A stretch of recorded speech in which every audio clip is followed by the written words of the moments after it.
for the nuclear program in exchange for getting rid of the fissile material out of country, I imagine, is what the highly enriched uranium, we would release sanctions. Is that correct? Well, it's not just that. It's also their enrichment activity. They would have to, they would have to make very severe and significant concessions on what they intend to enrich in the future. And already with the March relaxing of sanctions, allowing Iranians to sell oil to the Chinese, estimates have been between $10 and $50 billion they got from that relaxing of sanctions. How much money might we see in a deal in our relaxings of sanctions in order to get rid of the highly enriched uranium and stop their enrichment? Well, let me just tell you on that portion. The sanctions that were released on Iran were boats on the water.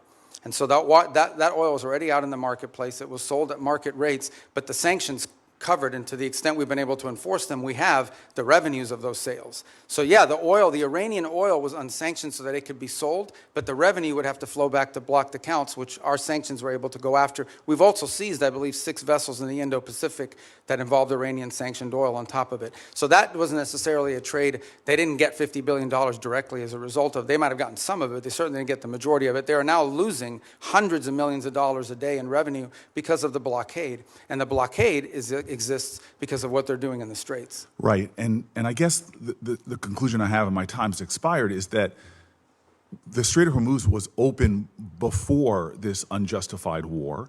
We're now scrambling to try to find a way to get it back opened again.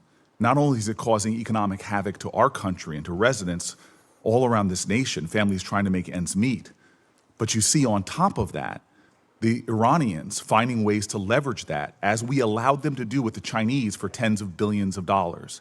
And so my point is, before we even get to a nuclear negotiation, this regime is getting money to rebuild, purchase more drones, cause more havoc.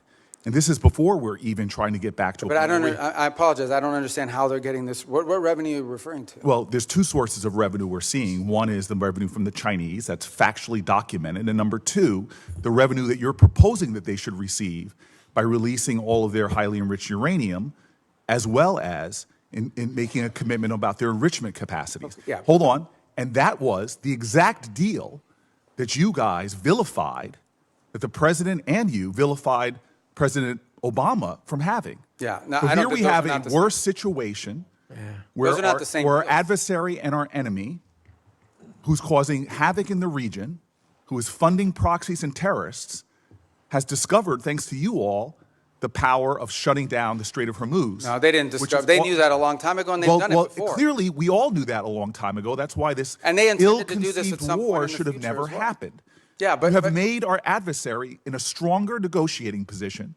We are the strongest nation on the planet Earth, and we're in a stalemate with Iran.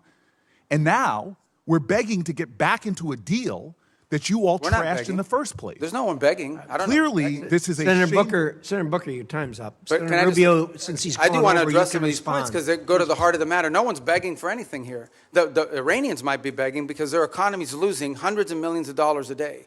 That they are losing. Understand, Iran had street protests going on before all of this started. All of those factors, economic factors in Iran, are far worse today than they were 6 months ago when those protests were happening.